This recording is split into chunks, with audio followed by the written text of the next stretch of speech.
Իրականում պաշտպանությունը սկսվում է ճիշտ հենց այն պահից, երբ քրեական հետապնդման մարմինները սկսում են աշխատանքը։ Այսօր մեր դատաիրավական պրակտիկան ընթանում է այնպես, որ մեղադրյալի փոփոխված ցուցմունքը դիտարկվում է անարժանահավատ։ Առանց փաստաբանի գնալ հարցաքննության, անգամ երբ ձեզ որպես վկա ընդգտնեք, ձեզ չէ, մարդուն կանչում են հարցաքննության, դա red flag է ըստ եւ պետք է շատ հստակ մարդը գիտակցի, որ դա վերահաս փորձանք է։ Ծանոթագիրը պարունակում է նվազագույն տեղեկություններ, ինչ քրեական գործ է, ինչ դատավարական կարգավիճակ է եւ ենթադրյալ դեպքը, որը քննվում է։ Զանգով հարցաքննության կանչելը մարդը պետք է բացառի։ Մեղադրյալի համար երևի սրբոցը հենց պաշտպան ունենալու իրավունքն է։ Եթե մեղադրյալը առանց պաշտպան ցուցմունք տված լինի, դատարանում կարող է հրաժարվել։ Ցավով պետք է արձանագրեմ, օպերատիվ հետախուզական տվյալների դերն է բարձրացել գաղտնալսումների։ Առանց պաշտպան քրեական գործին մասնակցելը ինքնաբուժություն է։ Իսկ փաստաբանը շուկայում վաճառում է ժամանակ, ունակություն եւ հմտություն։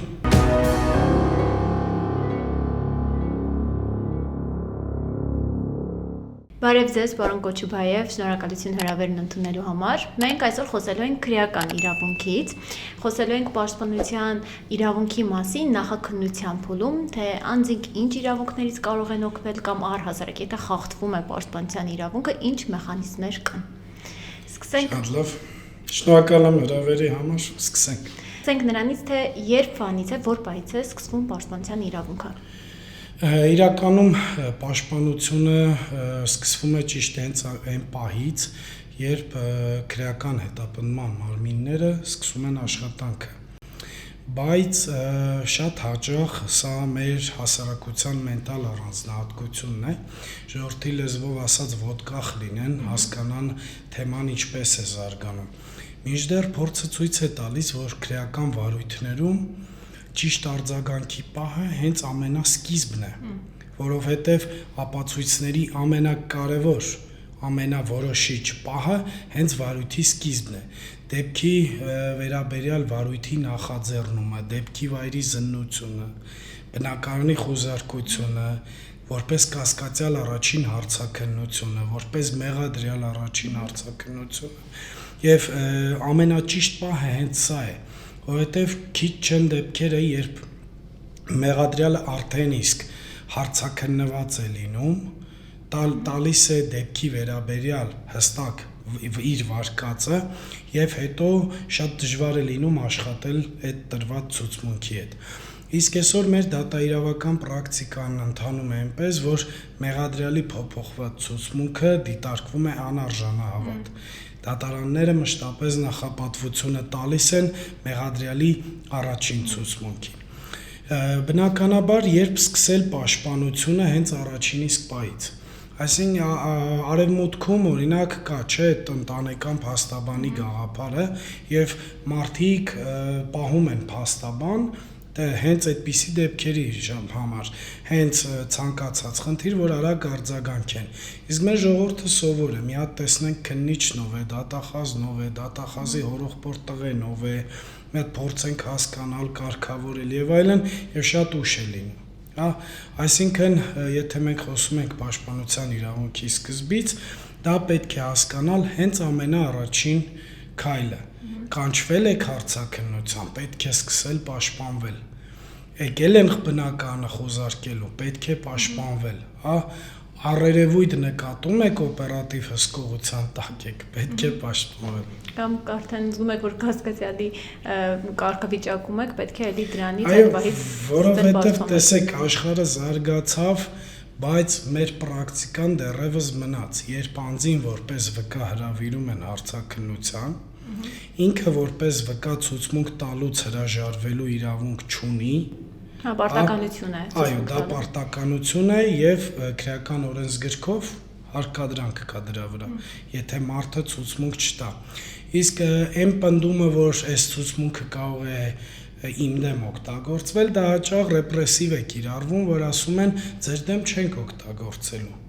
Եվ ստացվում է հենց այսպես, որպես վկա կանչվում է, բայց հարցաքննում են, բայց փաստացի կասկածի շուրջ, հա, եւ եվրոպական դատանը շատ վաղուց դեռևս եկել են ընդդեմ Գերմանիայի շատ հայտնի գործով արձանագրել էր, որ անկախ դատավարական կարգավիճակից, եթե հարցաքննությունը ընթանում է կասկածի շուրջ, պետք է մեղադրյալի իրավունքներից անձը օգտվի, այդ թվում լռելու իրավունքից, այդ թվում ցուցմունք չտալու իրավունքից, բայց սրանք գիտեք ինչպես է, ես չէի վերագրի օրինակ մեղադրյալներին, փաստաբաններին, հարաբերություններին նրանց, սա մեր մենթալ առանձնահատկությունն է։ Ես ինչի եմ ասում արևմուտքը, եթե այնտեղ կա ինչ-որ խնդիր քրեաիրավական, միանգամից փաստաբան, մեզ մոտ կա խնդիր, մի հատ տեսնենք քննիչնով է։ Հասկանանք ով է, որ նշում եք որպես վկայեն հրավիրում հարցաքննության եւ կարող է ընթացքում այնպիսի հարցեր տան, որը իր դեմ լինի, շատ դեպքերում անձը ինքը չի հասկանում, այսինքն հնարավոր է այդ մանիպուլյացիայի ներքո չհասկանա ու ասի այնպիսի տեղեկություններ, որոնք որ ի վերջո իր դեմ են դուրս գալու։ Այո, բնականաբար։ Տեսեք, վերցնենք միջին վիճակագրական վիճակը, ռեցիդիվ չի, առաջին քրեական հետապնդման մարմինների առաջին փորձն է։ Պրոֆեսիոնալ հանցագործները արդեն գիտեն ինչ պետք է անեն, եւ մեզնից շատ ավելի լավ։ Այստեղ խոսենք այն միջին վիճակագրական վիճակից, երբ մարդուն, չգիտեմ, քաղաքապետանում է աշխատում, հրավիրում են որպես վկա հարցաքննության, բայց հեռահար նպատակ ունենալով նրան մեղադրանք առաջադրել, բայց քանի որպես վկա եւ տեսեք մի փոքր էլի եթե կոշտ խոսեն իր հետ, որ դու իրավունք չունես ցուցմունք տաս, դու սուտ ցուցմունք եթե տաս քրեական պատասխանատվություն, ցուցմունք չտաս քրեական պատասխանատվություն եւ այս փուլերում վկան արդեն խառնվում է եւ փաստացի ինքն իրեն հանցանքի մեջ մերկացնում է, հա, մի փոքր հարցի փիլիսոփայական ասպեկտ կա ստեղ։ Տեսեք, մենք խոսում ենք հանցանք կատարած մարդու մասին, բայց եւ պաշտպանությունը այնպես կառուցելու, որ նա խուսափի քրեական պատասխանատվությունից։ Սա փիլիսոփայական էթնիկ տեսանկյունից խնդրահարույց է, բայց եթե մենք խոսում ենք քրեական վարույթի մասին, սա այդ գործերի անկեղծ կողմն է, որովհետեւ ես չեմ պատկերացնում մի փաստաբան, օրինակ տեսնի անձը ակնհայտ հանցանք կատարել է ու արդարացման հույս կա, դրա համար չկռվի։ Բայց այստեղ եթե մեղադրյալը ուշացնում է դա եւ ցուցմունք է տալիս ինքն իր դեմ, իսկ մենք գործնականում ունենք այդպիսի դեպքեր։ Երբ որ թեև քրեական դատավարության օրենսգիրքը արգելում է անձի խոստովանական ցուցմունքը որպես միակ ապացույց դնել դատապարտման հիմքում, բայց գիտեք ինչպես է, եթե մեղադրյալը տալիս է ցուցմունք,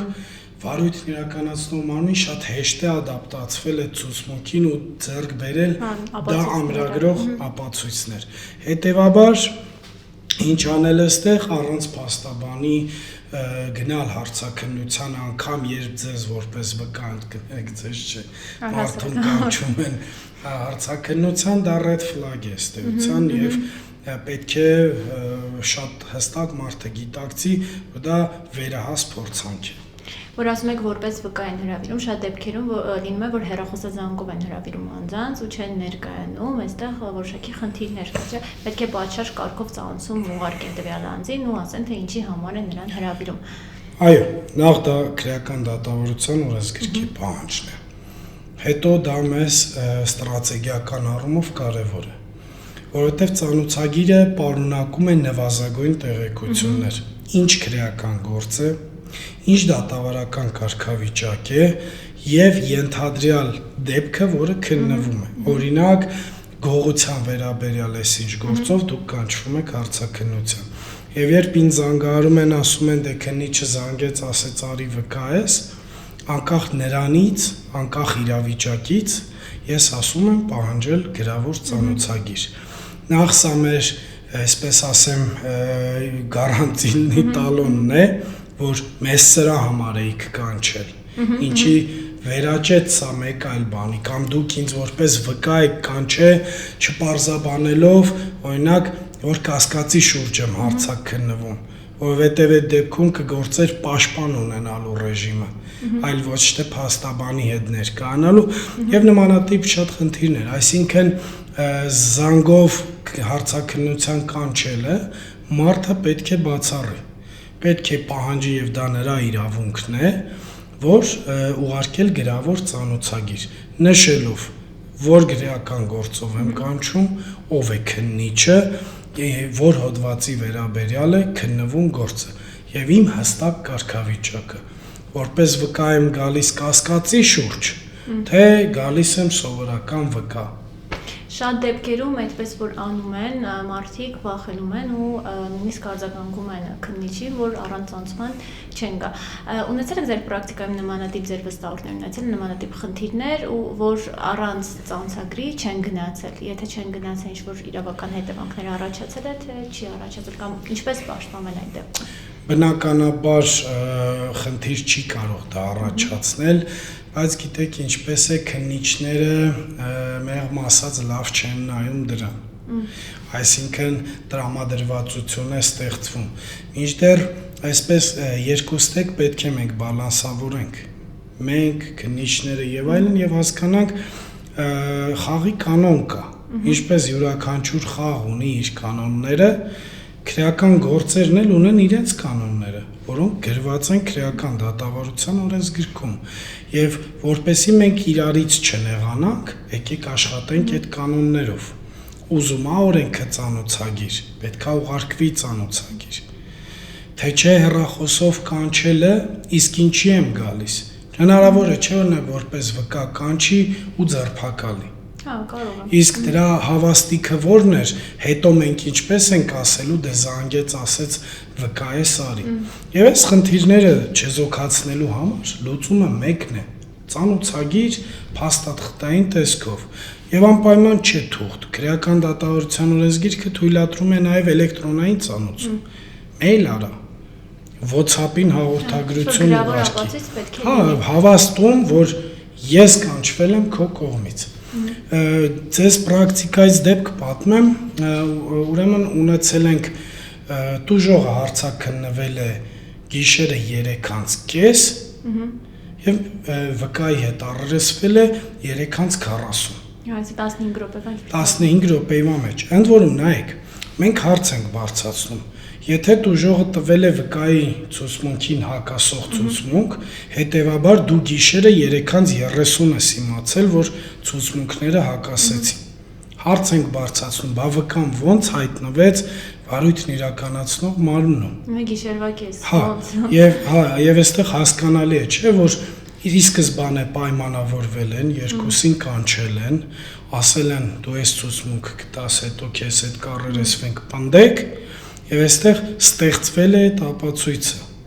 Հիմա քանի որ չկար ծանոթագիր, այդ ապացույցի արժանավատությունը կորավ։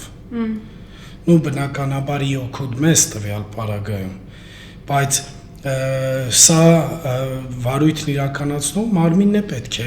շահագրգռված լինի, որովհետև մենք հենց մեր մասնագիտությունից վերացարկվենք, ապրում ենք այս երկրում եւ բնականաբար շահագրգռված ենք, որ հանցագործությունների թիվը ավելի նվազ լինի, չնայած երևի թե մեր հոնորարները կտուժեն, բայց որպես մարդ, հա, ով բնակվում է այս երկրում, բնականաբար այդ շահագրգռվածությունը պետք է ունենանք եւ քննիչն է գործը քննելով պետք է ունենա այդ շահագրգռվածությունը, որ իր ձեռք բերած ապացույցը վաղը դիմանա դատաքննությանը։ Իսկ այս խնդիրը եթե կա, այդ ապացույցը միշտ արժանավատության դեֆիցիտ է ունենալու։ Այսինքն ստացվում է առաջին, այսպես ասած, կարևոր իրավունքներից է փաստաբան ունենալու իրավունքը եւ կուզենայի նաեւ խոսենք մնացած այլ իրավունքների մասին, թե ինչ իրավունքներից կարող է անձը օգտվել։ Տեսեք, մեղադրյալի համար երևի սրբության սրբոցը հենց պաշտպան ունենալու իրավունքն է, որովհետեւ մեղադրյալի մեղադրանքից պաշտպանվելու իրավունքի դեմքը դա պաշտպանն է, հա, եւ ըստ էության պաշտպանը այն ֆիգուրն է քրեական դատավարությունում, ով կանգնում է մեղադրյալի եւ քննիչի մեջտեղում, հա, եւ այդ պաշտպան բառը պատահական չի ընտրված։ Քրեական դատավարության օրենսգիրքը վկայի փաստաբանին ասում է փաստաբան, տուժողի փաստաբանին ասում է տուժողի ներկայացուցիչ, բայց մեղադրյալի փաստաբանին ասում է պաշտպան։ Եվ սրա տակ փիլիսոփայություն կա։ Պաշտպան փաստաբանի առաքելությունն է հովանի ստեղծել մեղադրյալի համար։ Եվ ինչքան էլ որ մեղադրյալը մտածի, որ ինքը տիրապետում է process-ին, ինքը տիրապետում է ապացուցողական զանգվածին, ինքը ուժեղ տղա է սաղ վկաներին ասելա ով ինչ ցուցմունք տա, անգամ այդ պարագայում առանց պաշտպանի գնալը դա խելագարություն է, որովհետև քո դիմաց նստած է պրոֆեսիոնալ դատախազ, քո դիմաց նստած է պրոֆեսիոնալ դատավոր, եւ եթե անգամ դու կարողանում ես ապացույցները կառավարելի դարձնել, դա պետք է դատավարական տեսք ստանա։ Գուցե եթերը նայելուց հետո ինձ այդպես խաչեմ այս տեքստերի համար, բայց մենք խոսում ենք իրականության մասին։ Եվ հուսով եմ այս պլատֆորմը հենց դա է, որ խոսենք անկեղծ երևույթներից։ Բնականաբար օրենքը արգելում է ազդեցություն ունենալ, բայց մենք չպետք է վերացարկվենք իրականությունից։ Այսօր հայո վարույթներում մեղադրանքի կողմն է ապացույցների այդ մանիպուլյացիաներ անում, պաշտպանական կողմն է։ Եվ երբ որ խոսում ենք մեղադրանքից պաշտպանվելու հիմնարար իրավունքներից, դա հենց առաջինը պաշտպանության իրավունքը ապահովելն է, հա։ Այստեղ շատ գործիքներ կան։ Օրենքը ասում է, օրինակ առանց պաշտպան տրված ցուցմունքից հետո կարելի է հրաժարվել դատարանում։ Եվ սա շատ արդյունավետ գործիք էր, որը դրվել էր քրեական դատավարության օրենսգրքում, սա մեր նախորդ հարցից եթե շարունակենք, եթե մեղադրյալը առանց պաշտպան ցուցմունք տված լինի, դատարանում կարող է հրաժարվել։ Եվ ցավոք սրտի դատարանները այս նորմը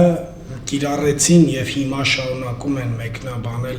այնպես, որ դա վերաբերում է այն դեպքին, երբ անձը ունեցել է պաշտպան եւ առանց նրա է հարձակնվել եւ փաստացի գլխատել են այդ նորմը։ Այսինքն ասում են դու այդ փուլում պաշտպան չունեիր էլ, որ հիմա հրաժարվես, եթե ունենայիր առանց իրեն մենք քեզ հարձակնեինք, քո հրաժարումը կլիներ իրավաչափ։ Բայց տարբերություն չկա, այս առումով միևնույն է, մարդը առանց պաշտպանի է գնացել հարձակվել։ Հա, հենց այդ է, փիլիսոփայությունը դա է, որ առանց պաշտպան տրված ցուցմունքը չօգտագործվի։ Բայց այստեղ դատական պրակտիկան հասկացավ ճակերտավոր վտանգը այդ նորմի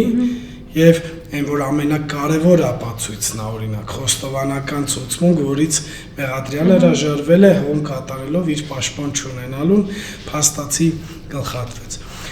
Եվ հիմա գիտեք ինչպես է, մեր քրեական դատավարության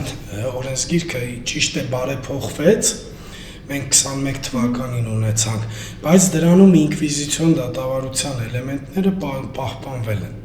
Տեսեք, նախկինում մեղադրյալը իրավունք ուներ ստի միջոցով պաշտպանվել մեղադրանքից։ Սուտ ցուցմունք տալու։ Սուտ ցուցմունք տալու միջոցով, սուտ խոսելու, շեղելու,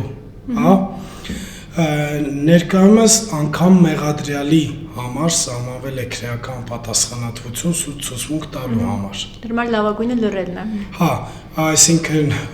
օրենսդիրը ասել է կամ լռիր, կամ ասա ճիշտ։ Հա, եւ սա արդեն նեղացրեց պաշտպանական իրավունքը։ Նախորդիվ նմուշներ չտալը քրեական վարույթի ընթացքում ԴՆԹ-ի համար կլինի, մատնահետքեր կլինի, ցանկացած նմուշ մեկնաբանվում էր լռելու իրավունքի կոնտեքստում։ Այսինքն նմուշ չեմ տալիս, օգտվում եմ լռելու միջոցով պաշտպանվելուց։ Ներկայումս դա էլ փոփոխվեց եւ էլի էապես նվազեցրեց մեր գործիքակազմը, որովհետեւ նմուշներ տալը այլևս մեղադրյալի պարտականությունն է, իսկ դատավարական պարտականությունները չկատարելը խափանման միջոց կիրառելու հիմք է։ Եվ շատ հաճախ կալանքը որպես խափանման միջոց կիրառելուց ասում են դու նմուշ չես տվել, հատկապես զենքերին, հրազենին վերաբերող գործերով, թմրամիջոցին վերաբերող գործերով, օրինակ անձը մեղադրվում է թմրամիջոց ապօրինի պահելու մեջ։ Արդեն տալիս է նմուշ։ Հա, եթե տալիս է նմուշ, դա ավտոմատ մեղադրական ապացույց է, որ պահել ես, դու էլ օգտագործող ես։ Հա, իսկ եթե դա մեղադրյալը չտա այդ նմուշը, դա կդիտվի դատավարական պարտականությունների չկատարում եւ կհանգեցնի կալանքի կիրառման։ Եվ շատ հաճախ կալանքը այսօր վերածվել է հենց այդ գիլյոտինի, այսինքն ցուցմունք տուր կալանքի չտանենք։ Հա, բայց այդ ցուցմունք որ տվեց իրականում ունեցավ այդ, այսպես ասած, գործողությունը կամ առարկա արած լինի, ցուցմունք որ տվեց, հետո դրա իր դեմ է դուրս գալիս։ Իսկ շատ հաճախ մեղադրյալները այդ գործարքի մեջ մտնում են, ասում են թե հիմա թող չկալանավորեն, հետո մի բան կանենք, համաներում կկիրառվի, մի բան կլինի, բայց փորձը ցույց է տվել, որ ոչ, համաներում չի կիրառվի, հետո ոչինչ չես անի, այսինքն մենք զիջում ենք խափանման միջոցը, փոխարենը ստանում մեղադրական դատավճիռ։ Եվ այսպես ես մի կողմից հասկանում եմ մեր քրեական հետապնդման մարմինները մի փոքր հանցագործությունների բացահայտման տեսանկյունից ուզում են լրացուցիչ լծակներ ստանալ, բայց անկեղծ եմ ասում, պաշտպանություն կառուցելու տեսանկյունից շատ գործիքակազմը նեղացվել է որպես պաշտպանի կամ մեղադրյալի իրավունքի։ Իսկ մյուս իրավունքները դրանք դեկլարատիվ են, հա, ունեք բացարկ հայտնելու իրավունք։ Որը շատ դեպքում չի լինի։ Հա, իմաստը, իմաստ չկա, ով կապ չունի, որ քննի, չկքննի գործը։ Հա, բողոք տանելու իրավունք ունի, միջնորդություն հարուցելու իրավունք ունի, արձանագրություն ստանալու իրավունք ունի։ Մենք որ նայենք քրեական դատավարության օրենսգրքի հոդվածը, այսպես մի էջի վրա չի տեղավորվում մեղադրյալի ամբողջ իրավունքները, բայց եթե մենք դեկլարացիայից դուրս ուզում ենք նայենք լավ, իսկ ինչ գործիք ունեմ ես, պարզվում է սուտ խոսել չի կարելի, նմուշներ պետք է տալ, նմուշ չտալ չի կարելի, հակառակ դեպքում ինձ կկալանավորեն, իսկ շատ հաճախ մեղադրանքից պաշտպանությունը հենց դա է ենթադրում։ Կոպիտ ասած, քննիչը, որ պետք է ինքը այդ ապացույցները ձեռք բերեր, արդեն այդ ամբողջ պարտականությունը մեղադրյալի վրա է դրվում։ Այո, եւ հենց դրանում է դրսևորվում քրեական դատավարության ինկվիզիցիոն բնույթը։ Այսինքն այսօր աշխարհը երկու տեսակ քրեական դատավարություն ունի՝ մրցակցային, որտեղ զենքերը հավասար են, եւ ինկվիզիցիոն, որտեղ մեղադրանքի կողմը ուժեղ է։ Իսկ այստեղ մենք տեսնում ենք, որ մեղադրանքի կողմն ուժեղ է։ Եվ եթե մենք շարժվենք ու արդեն առաջ մտնենք դատարան, տեսեք ինչ մի հատ առաջին հայացքից թվում է, թե նորմալ է, որ ապացույցների հետազոտման հաջորդականությունը որոշելուց հաշվի առնվում դատախազի առաջարկը։ Այսինքն, եթե նախկինում դատավորը լսում էր կողմերին ու կայացնում էր ապացույցների հաջորդականության վերաբերյալ որոշում, ներկայումս դատանը կարծեք թե կաշկանդված է դատախազի առաջարկում։ Դատախազն ինչ ասի։ Այո, իսկ այսօր տեսեք, ամեն գործ ունի վկա։ Եվ ինձ հələ դատախազ չի հանդիպել, որ չգասի սկզբից գրավոր ապացույցները հետազոտենք, հետո իրեղեն է ապացուցենք, վերջում վկա լսենք։ Իսկ մեղադրյալը այդ ամբողջ ընթացք պետք է մնա կալանքի տակ, մինչև մենք սկսենք վկա արձակնել, որ ասենք խոչընդոտի ռիսկը նվազել է։ Հա, պետք է առաջին վկա լինի, որպեսզի։ Բայց իսկ երբ որ մենք դա առաջարկում ենք, դատախազն ասում է ոչ, քրեական դատավարության օրենսգրքի կոնցեպտ է փոխվել։ Դու պետք է իմ առաջարկած հաջորդականությամբ քննես։ Այսինքն, եթե մենք բովանդակային մտնենք քրեական դատավարության, ինքը հրաշալի փաստաթուղթ է, առաջադիմական փաստաթուղթ է եւ օրինակելի փաստաթուղթ է մեր քրեական դատավարության օրենսգիրքը։ Բայց երբ որ մենք նայում ենք ռուսերեն ասած պատվոդնի քարերին, թե ինչ է դրա տակ թաքնված, մենք տեսնում ենք, որ պաշտպանական իրավունքի տոտալ ոտնահարում կա։ Եվ հիմա ես սա ինչի համար եմ ասում, որ մարդը հասկանա, եթե պաշտպանը այսքան զսպաշապիկ ունի, առանց պաշտպան իր հետ ինչ կլինի։ Հա, եւ ես այդտեղ շատ եմ ուզում կարևորել փաստաբանի դերը։ Որովհետեւ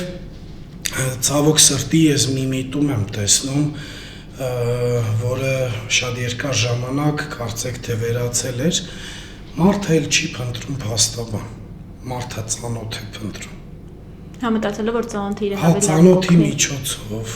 կաշառքի միջոցով, հա, կամ խնդրանքի միջոցով։ Սա մի կողմից փաստաբանության դերի նվազման մասին է եւ մի կողմից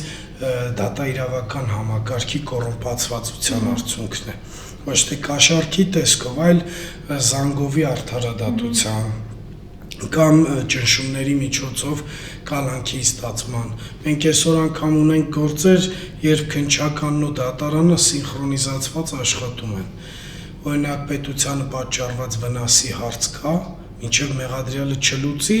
դատարանը իրեն ազատ չի արձակի։ Բայց սա ինչի է այդպես, որովհետև սինխրոնիզացվել են այս երկու համակարգերը։ Եվ սա այս պայմաններում մեղադրանքից պաշտպանվելու այսպես իրավունքը իմ գնահատմամբ նեղացվել է։ Որովհետև նախկինում էլի խոսում ենք անկեղծ երևույթների մասին։ Նախկինում մենք կարայինք ցուցմունքով շեղեինք քննությունը։ Հա, ու գնային ուրիշ ապացույցներ խնդրելու, շեղեինք քննությունը։ Նմուշ տալու միջոցով շեղեինք քննությունը կամ ձևավորեինք ալտերնատիվ վարկածներ դեպքի վերաբերյալ ու կառուցել պաշտպանություն, ներկայումս ամեն ինչը նվազել է եւ շրջանակն է նեղացված է։ Իսկ այդ պարագայում ինչպես են փաստաբանները վարում, ինչ են անում, ուղղակի փորձում են շատ ջանք գործադրել, ոնց է դա ամեն ինչը։ Չէ, գիտեք ինչպես է, շատ ջանքի խնդիրն էլ չէ։ Այստեղ փաստաբանի խնդիրն է ցույց տալ, որ խաղը հավասար չէ, մրցակցային չէ, մենք զրկվել ենք մեր հիմնարար իրավունքներից, համապացույցները ձեռք են բերվել XYZ խախտումներով, հա, որովհետև հատկապես այսօրվա ապացույցների տեսանկյունից քրեական դատավարության օրենսգրքի ցավով պետք է արձանագրեմ օպերատիվ հետախուզական տվյալների դերն է բարձրացել գաղտնալսումների, իսկ այդտեղ գրեթե անվերահսկելի ֆրոնտ է։ Առանց դատանի որոշմամբ, հա, իրականացվում։ Գիտեք ինչպես է, ես մի տեսակ փաստարկված չի լինի իմ պնդումը, բայց ես ունեմ այդ մտավախությունը, որ մարդկանց լսում են, հայտնաբերում են այն ինչ ուզում են ու հետին թվով դատանի որոշում։ Որտեղ մենք ունեցել ենք դեպքեր, սա գալիս է զուտին պրակտիկայից։ Հիմա չգիտեմ գործընկերները ունեն թե չէ, ես մի քանի դեպք ունեմ։ Օրինակ մարդը այդ խոսակցությունը ունեցել է, որը դրվել է մեղադրանքի հիմքում մայիս ամսին, բայց դատանի թույլտվությունը գաղտնալսման նոյեմբեր ամսվա է։ Մի քանի ամիս հետո։ Հա, այսինքն ակնհայտ է, չէ, որ լսել են,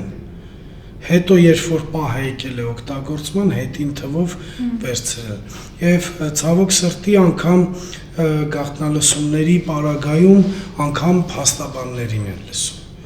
Ես ինքս օրինակ հայտնվել եմ գաղտնալսման մեջ, իմ եւ իմ վստահորդի խոսակցությունը դրվել էր քրեական վարույթի մեջ։ Հա, եւ էլի կան փաստաբաններ, ում գաղտնալսել են։ Եվ զենքերը խստիվ անհավասար են։ Իսկ փաստաբանը այդ սակավ զենքի պայմաններում ինչպես պետք է պաշտպանվի, հայ, ես իմ ձայնը գնացած ձայնով, հա, պետք է ձայն բարձրացնի աղաղակի ամեն խախտման մասին, հա, եւ ամեն խախտման հետևից գնա, որովհետեւ շատ են դեպքերը, երբ ֆիքսում ես խախտումը, եւ դա կիրառում ես մի ինչ-որ վիճակ բարելավելու համար։ Օրինակ առևտուր է սկսվում մասերի մեջ, չէ՞ որ երկրորդ մասը ավելի ծանր է, քան առաջինը։ Հա, պատիժն է։ Օրինակ մասը, օրինակ դա լծակ է, որ բանակցես դատախազության հետ համաձայնեցման վարույթով եւ նմանատիպ բազմաթիվ խնդիրներ, այսինքն դու առանց պաշտպան չես կարող դա անել, որովհետեւ օրինակ համաձայնեցման վարույթը նոր քրեական դատավարության օրենսգրքի ամենայական արժանինքներից է։ Գլխանց դատախազի հետ ունենալ կանխատեսելի դատավճիռ։ Ճիշտ է, դատավորները նեղանում են, ասում են մենք նոտար չենք, դուք հետոգի գաք, մենք պեչատենք դատավճիռը, սա շատ լավ գործիք է։ Ավելի արագ է լինում գործընթացը։ Համ արագ է, համ կանխատեսելի։ Այսինքն օրինակ արագացված դատաքննության պարագայում պատիժը ակնկալվում է, որ պետք է լինի օրինակ չգիտեմ, կեսը, 2/3-ը, օրինակ, իսկ համաձայնեցման վարույթով դու հստակ թիվ ես խոսում դատախազության հետ եւ դա վերածվում է դատավճռի։ Այդտեղ դու կարողանում ես իրեղեն ապացույցների տնօրինման հարց, խփանման միջոցի հարց, այսինքն շատ լուրջ գործիքներ է։ Ես չեմ ուզում պեսիմիստական շատ թվա, բայց կան նաեւ գործիքներ, որտեղ կարելի է աշխատել։ Եվ հենց այստեղ կարևորվում է փաստաբանի ակտիվ դերը։ Համաձայն եմ ձեզ հետ։ Դուք նաև նշեցիք, որ հնարավոր է, որ անթույլատրելի ապացույցներ են ձեռք բերում, որի մասով փաստաբանները աշխատանքներ են տանում։ Անթույլատրելի ապացույցների հետ կապված ինչ կարող եք ասել, որ քաղաքացիներն իմանան եւ հասկանան, որ այս դեպքում ինչպես կարող են պաշտպանվել։ Գիտեք ինչպես է, առանց փաստաբանի քրեական վարույթը նման է շամանության։ Այսինքն դու, չգիտեմ, գրիպ ես, առանց բժիշկի, չգիտեմ, գիտես, պետք է տերաֆլու խմես, անցնի։ Սա դեպս ինքնաբուժությունն է։ Այ առանց պաշտպան քրեական գործին մասնակցելը ինքնաբուժություն է։ Եվ ես շատ եմ սիրում փաստաբանի աշխատանքը համեմատել բժիշկի հետ։ Բժիշկը պայքարում է մարդու կյանքի համար, իսկ այստեղ ճակատագրի։ Ազատության համար։ Ճակատագիր, բառի ամենաուղիղ իմաստով։ Հիմա եթե ընտրես կյանքդ թե ճակատագիրդ, ես կարծում եմ բարդություն կա։ Ինչ է ընտրել, կյանքը թե ճակատագիրը, որովհետև եթե դու ընտրում ես ճակատագիրդ ինքնուրույն,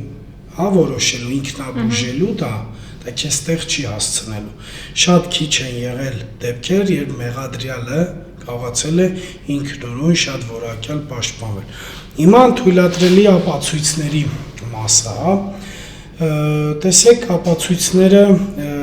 մի քանի ասպեկտից կարելի է վիճարկել։ Առաջինը թույլատրելիություն, երկրորդը վերաբերելիություն եւ երրորդը արժանահավատություն։ Հիմա ապացույցի թույլատրելիություն նշանակում է, որ ապացույցը պետք է ձեռք բերված լինի օրենքով նախատեսված աղբյուրներից, եղանակով, պատշաճ սուբյեկտի կողմից։ Այսինքն ես սիրում եմ քրեական դատավարությունը դիտարկել ճշգրիտ գիտության աչքով։ Սա թեստ է։ Սա թեստ է։ Վերցնում ես ապացույցը, նայում ես, պատշաճ աղբյուրից է, շարժվեցինք առաջ։ Պատշաճ եղանակով է ստացվել, շարժվեցինք առաջ։ Սուբյեկտը պատշաճ չէ, չշարժվեցինք առաջ։ Եթե օրենքը ասում ես գործը պետք է քննի հակակոռուպցիոն կոմիտեի քննիչը, այս գործը քննվել է քննչական կոմիտեում, մենք պատշաճ սուբյեկտ չունենք, հետևաբար այդ ապացույցը, որ ձեռք է բերվել մեկ այլ մարմնի քննիչի կողմից, անթույլատրելի է։ Կամ օրինակ ոչ պատշաճ աղբյուրից։ Օրինակ նոտարից ձեռք բերել բանկային գաղտնիքի վերաբերյալ տեղեկություն։ Հա չեմ բացառում նոտարն ունենա։ Հա, բայց աղբյուրը պատշաճ չէ։ Այդ ապացույցը պետք է ունենա պատշաճ աղբյուր, այս դեպքում բանկ։ Եթե սա խախտված է, ապացույցը անթույլատրելի է։ Եվ նաև եղանակն է կարևոր։ Հա, եթե օրենքը ասում է, այս ապացույցը կարելի է ստանալ բացառապես դատանի որոշմամբ կամ դատախազի որոշմամբ, եթե դա չկա, նաև խախտված է եղանակը։ Եվ այստեղ ամեն ինչ շատ ճշգրիտ եւ քառակուսի է։ Եթե այս թեստերը չեն պահպանվել, եւ այսպես մեզ մոտ ֆիլտրվում է ամեն ապացույց։ Օրինակ, չգիտեմ, կա 20 հատոր գործ, մեջն էլ 200 միավոր ապացույց։ Որակյալ փաստաբանը պարտավոր է նստել բոլոր 200 ապացույցներ այս ֆիլտրով անցկացնել։ Եվ եթե դու այս ֆիլտրները անցկացնում ես, բարձրանում ես հաջորդ level։ Արդյոք այդ ապացույցը վերաբերելի է դեպքին։ Այսինքն կապված այդ դեպքին։ Այո, որովհետև թույլատրելի բավարար չէ, պետք է լինի նաև վերաբերելի։ Այսինքն օրինակ չես կարող մեկ այլ քրեական վարույթով ձեռք բերված տվյալը բերես խցկես ստե առանց վերաբերելիությունը ցույց տալու։ Եվ եթե ապացույցը թույլատրելի է ֆորմալ առումով, վերաբերելի է ֆորմալ առումով, երրորդ կոմպոնենտը արժանահավատությունն է։ Սա էլ եկել է եվրոպական դատանի պրակտիկայից, որ ապացույցները բացի վերաբերելի եւ թույլատրելի լինելը պետք է լինեն նաեւ արժանահավատորեն հիմնավորված։ Օրինակ եվրոպական դատանի պրակտիկան, օրինակ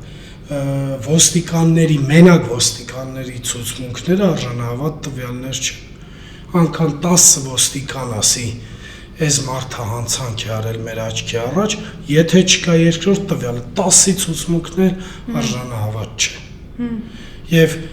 ապացույցների անթույլատրելի ապացույցի դեմ պայքարելու գործիքը այս 3 կոմպոնենտն է։ Ապացույցի թույլատրելիություն, ապացույցի վերաբերելիություն եւ ապացույցի արժանահավատություն։ Եվ հետագայում արդեն դատաքննության փուլում նաեւ դրանց համակցությունը արդեն բավարարության տեսանկյունից։ Այսինքն, երբ որ այս ապացույցները այս 3 թեստով անցնում են, ամենավերջում էլ պետք է հələ լինեն բավարար։ Եվ տեսեք, այստեղ արդեն ինչ կարծեք թե հորիզոններ բացվեց աշխատանքի։ Այո, արդեն փաստաբանի դերը իսկապես։ Ու այստեղ սա մենք անկապ չենք 5-10 տարի սովորում, հա, իսկ փաստաբանը շուկայում վաճառում է ժամանակ, ունակություն եւ հմտություն, հա, այսինքն մենք ուրիշ պրոդուկտ չունենք եւ երբ որ քաղաքացին նեղանում է, ինչի պետք է ես մի քանի միլիոն վճարեմ, ինչ ես արևոր։ Հա, իսկ ես ինչի մասին ես հիմա խոսում եմ,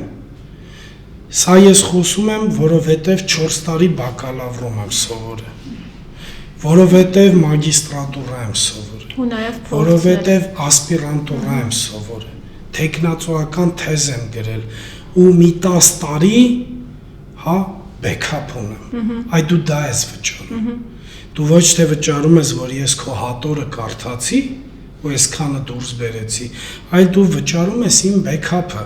որովհետև ես քեզ վաճառում եմ հենց դա, ունակություն, հմտություն եւ ժամանակ։ Եվ շատ հաճախ մարդը չի սիրում վճարել, եթե դուք նկատել եք Հայաստանում քոնսալթինգի բիզնեսը շատ վատ է, որովհետև այն ինչը ֆիզիկական պրոդուկտ չի ներկայացնում, օրինակ գնում ես մեքենատ վերանորոգելու, շարժիչը տեսնում ես, քանդում են, հավքում են, դետալ են հանում, փոխում են, վիզուալ տեսար ինչ եղավ։ Իսկ այստեղ ասում է ինչ արեց, որ հատորա կարդաց է, եկավ 2 ժամ է խոսած գնաց, բայց դրա հետևում շատ մեծ բեքափ կա, անցած ճանապարհ կա, անցած կրթություն կա եւ մենք հո լավ գիտենք իրավաբանական կրթության ծանրությունը։ Այն որ դու կարդում ես գիրքը եւ վերջում հասկանում ես, չես հասկացել ոչ մի բան։ Այ հետո մի 5 տարի անցնում է, մի էպիզոդով հիշում ես, հա, այն որ կարդացի եւ այս պայմաններում, հա, փաստաբանի հատկապես քրեական դատավարությունում դերը այ ուրվագծվում է այստեղ եւ մարդկանց համար սա հստակ մեսիջ պետք է լինի, որ իրենք չեն վճարում պրոդուկտի համար, իրենք չեն վճարում երաշխավորված արդյունքի համար, որ 5 միլիոն տան, որ չնստի, դրա մեջ չի կարելի թաթախվել, 5 միլիոն տուր, որ այս ինչի մասին խոսեցի, ես ներդնեմ քո գործի մեջ, որ ունենանք այն արդյունքը, որը դու ցանկանում ես ունենալ։ Իսկ այսօր քրեական գործերը իրենք շատ թանկ արժեն, հա, եւ մի փոքր էլ փաստաբանների նեղ խումբ կա, որոնք մի փոքր համարվում են չափազանց բարձր վարձատրվող, հա, եթե 2-3 տասնյակն են, քրեական գործերի մասին է խոսքը, այստեղ այդ գները իրականում ահռելի են։ Օրինակ, եթե մենք նայենք քաղաքացիական գործի միջին շուկայական գինը 500-ից 1 միլիոնն է, 500,000-ից, իսկ քրեական գործերով 5 միլիոն, 10, 15, 20 միլիոն եւ այլն։ Եվ մարդն էլ վճարում է ու չգիտի ինչը, որովհետեւ ինքը ֆիզիկական product չի ստանում։ Իսկ այն որ դու պետք է, չգիտեմ, այդ 200 ապացույցն է նստես ֆիլտրես, դա իրեն չի հետաքրքրում, ըստ իրեն դու ընդհանրապես կարդում ես այդ հատորը, հա, ու ըստ իրեն ինքը ընթերցանության համար է վճարում քեզ այս գումարը։ Մինչդեռ ես ասացի, թե ինչ ծանր մենտալ աշխատանք է։ Եվ հետո երևի թե զբաղվել եք, ձեզ կհիշեք, ամեն քրեական գործի հետ դու այդ ցավը քո վրա ես վերցնում։ Հոգեբանական ճնշումը կա։ Այն որ գիշերը գնում ես տուն պարկում քնելու ու գիտես վստահորդդ կհեյում է, դա շատ չափազանց ծանր։ Ու քեզանից է ավելի ճիշտ, ոնց որ քո աշխատանքից է կախված, որ ինչ կլինի նրա ճակատագիրը։ Ու նաև վերագրում ես քեզ, ասում ես, բայց կարողա մի բան կար ես չարեցի։ Եթե, չգիտեմ, մտնում եք միասին դահլիճ, մենակ ես դուրս գալիս, մեղադրյալի հարազատները հավաքված են 10-20 հոգի, դու գլխի կոր, ջարդված, պարտված զգացումով դուրս ես գալիս, ու այդ մարդիկ, որ ամբողջ հույսը քո վրա էր, դա անկեղծ կլինեմ, երևի թե իմ աշխատանքի մեջ ինձ ամենաշատը քայքայած process-ն է։ Ամեն անգամ կալանքից մենակ դահլիճից դուրս գալ եւ չգիտեմ, մանկահասակ երեխա է սպասում, կինն է սպասում։ Ես լի մի կողմ եմ դնում հանցանքա կատարել, դրա համար հասել այդտեղ։ Ես զուտ խոսում եմ փաստաբանի էմոցիոնալ այդ բեռի մասին, հա, թե ինքը ինչ ծանր պայմանների մեջ է անցնում։ Եվ այս պայմաններում իրականում չի կարելի թերագնահատել փաստաբանի դերը։ Իսկ Հայաստանում շատ, այսպես ասած, կարելի ասել թերագնահատում են փաստաբանի դերը։ Միանշանակ դա թերագնահատված աշխատանք է, որովհետև էլի եմ ասում, դա այդպես ստացվել է, որովհետև ֆիզիկական product չկա։ Հա, եթե դու ֆիզիկական product-ը տաս, օրինակ դահլիճից մեղադրյալին հետը տեսանում, դա ֆիզիկական product է։ Այս չէ որ վիճակագրորեն ոչ 10-ից 1-2 դեպքում ես մեղադրյալի հետ դուրս գալիս։ Իսկ նաև այստեղ գիտեք, ես կուզեմ նաև ազնիվ լինել։ Մի քիչ էլ մեր խնդիրն է։ Փաստաբանների խնդիրն է։ Այսպիսի մի միտում կա։ Երբ որ կալանքից հանում են, ասում են հանեցի կալանքից։ Երբ որ կալանքը տալիս են, ասում են դատավորը կալանավորեց։ Այսինքն այստեղ նաև գիտեք ինչպես է, չպետք է թերագնահատել նաև այդ դատավորի դերը, այդ քննիչի դերը, հա, մենակ այդ չի հանեցի կալանքից, որ մարդը չի կալանավորվել, դա հա, բան չունեմ ասել, նաև քո որակն է, որակյալ պաշտպանության, բայց չէ որ այդ չաքուչ խփողը այլ մարդ է եւ դու չես հանում, դու նախադրյալ ես ստեղծում, որ հանես այդ մարդուն, բայց այո, անկեղծ կլինեմ, մարդիկ ես տեսնում եմ անշնորհակալ են եւ տեսնում եմ մարդիկ թերահավատորեն են մոտենում փաստաբանի աշխատանքին։ Ամեն առիթով ցանկանում ընդգծել, որ դա ինչ է սարել, արժեզրկել աշխատանքը, հա։ Կամ այդ ինչ ես անում, որ ես քեզ պետք է այսքան փող տամ։ Դա ամենաահավորն է։ Հա, բնականաբար ես ինչի եմ սա ասում, չեմ ուզենա համեստություն անել, բայց երևի թե այդ բարձր վարձատրվողների ցուցակի մեջ ինձ կարող եմ մտցնել, համարել։ Եվ դա բնականաբար դա այդպես չի եղել միշտ։ ես անցել եմ փաստաբանի աշխատանքի բոլոր գնային սեգմենտները, բոլոր, եւ շատ լավ եմ հասկանում անվճարունակ մարդկանց հետ շփումը, վճարունակի հետ շփումը, ամենավճարունակի հետ շփումը, եւ այստեղ այդ խնդիրը միշտ կա։ Սա ոչ թե փող տալու հարցն է, այլ սա մոտեցման հարցն է, եւ այստեղ հարստությունը ընդհանրապես կապ չունի։ Ես շատ անկեղծ կասեմ, այն մարդը ունեմ դեպքեր այն միջին վճարունակության կամ ցածր վճարունակության մարդը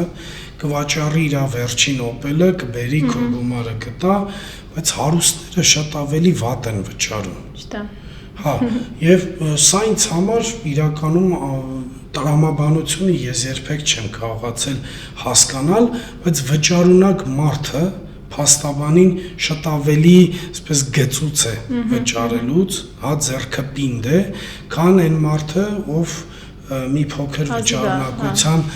խնդիր ունի։ Եվ այստեղ ես միշտ հարցը տեսնում եմ մենթալ մեր սպეციფიკայի մեջ։ Սա մենակ մեր խնդիրը չէ։ Ցանկացած consulting business Հայաստանում այդ վիճակում։ Օրինակ բիզնես խորհրդատուները, նայում ես, շատ լավ կներեք զբաղմունք է, մարդը տանջվել է, էլի գիտելիք է հավաքել ու գալիս է քեզ բիզնես խորհրդատվություն։ Օրինակ առաջնորդություն է սովորեցնում։ Ասում են դե խի վճարենք որ, այդ ինչ մի բան ասիր, չգիտեմ, Warren Buffett-ը է սա ասե, Bill Gates-ը է սա ասե, բայց չէ որ այդ մարդը այդ ամեն ինչ կարդացել է, համակարգել է,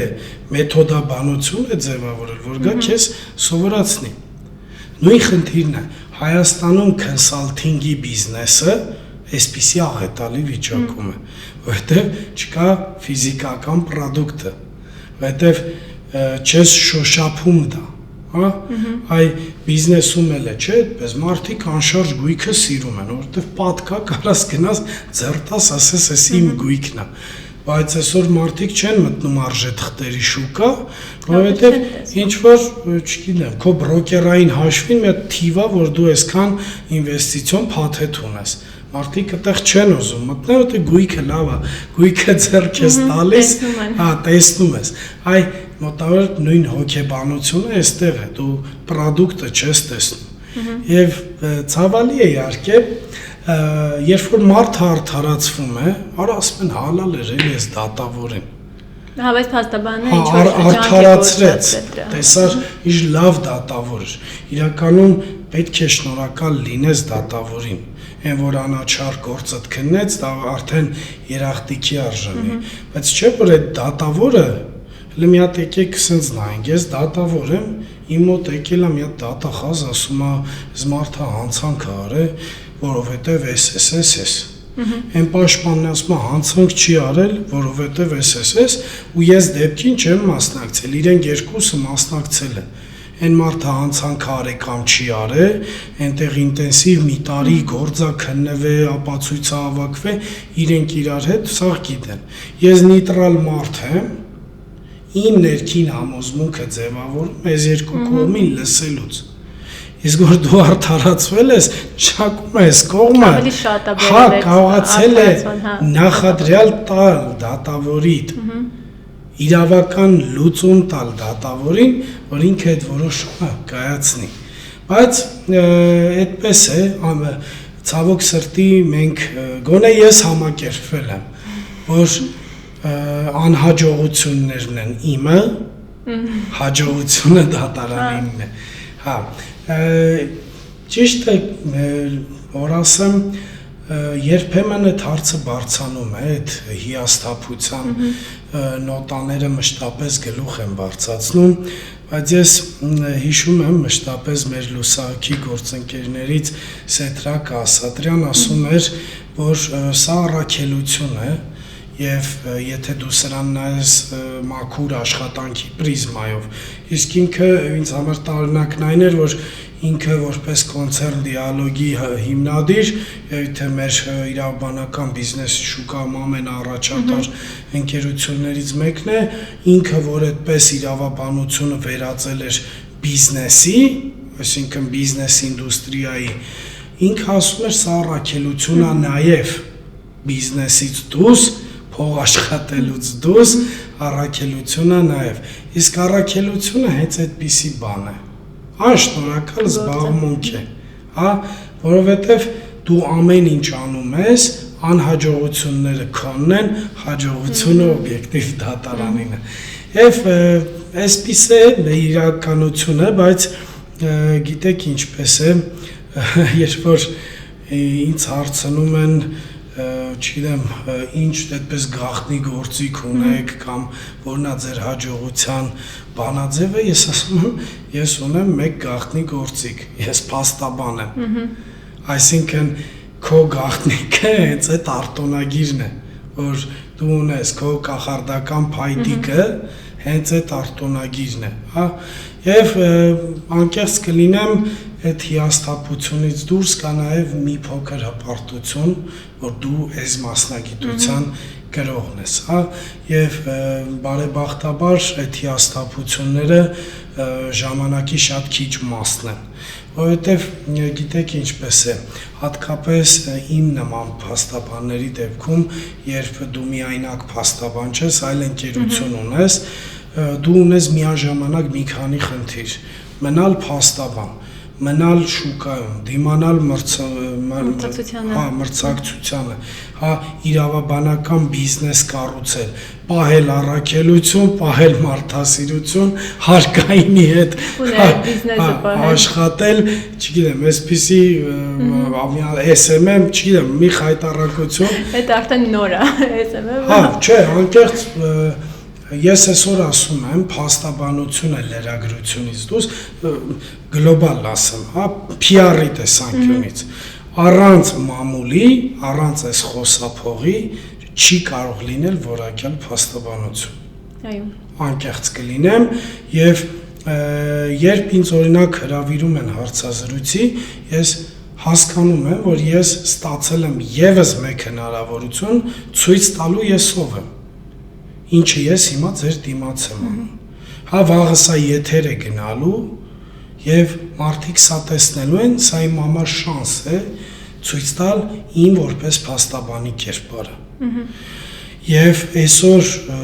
առանց SMM, առանց PR, առանց լրագրություն փաստաբանությունը, հա, դա երևի թե անորակ փաստաբանությունն է։ Չեն իմանում մարդիկ ավելի շուտ Կարգին հաղորդում կար, ասում էր, որ ինստիտուտում չեն իմանալու ում է պետք, հիմա մոտավորապես էս է։ Այսինքն սա այս խոսափողը մի հնարավորություն է, որ դու ցույց տաս դու ով ես, հա, որովհետև չի կարող առանց զանգվածային կամ մասսայականության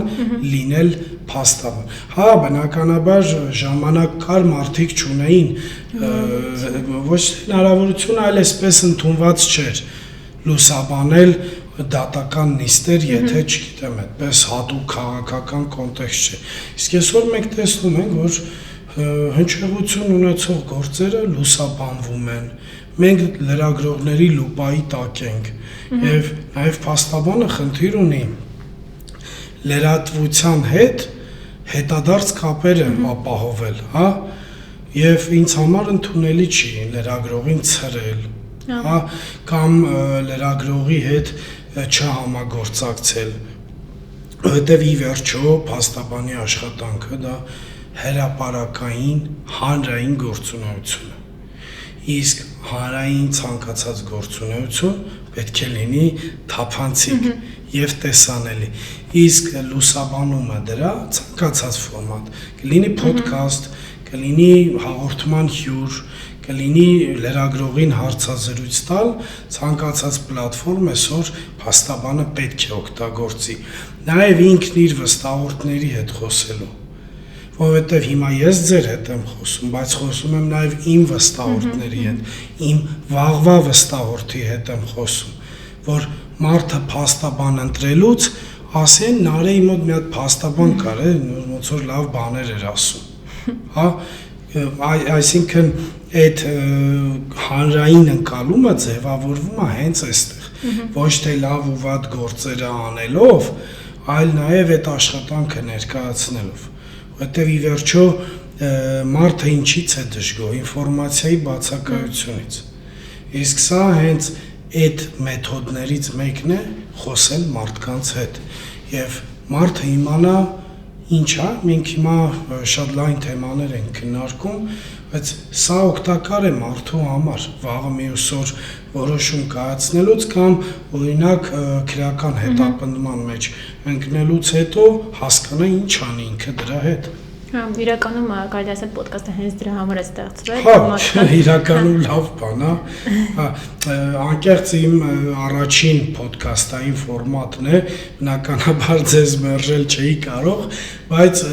իմ համար այդպես առաջին փորձն է ոդկասթի ֆորմատը, բայց ինձ թվում է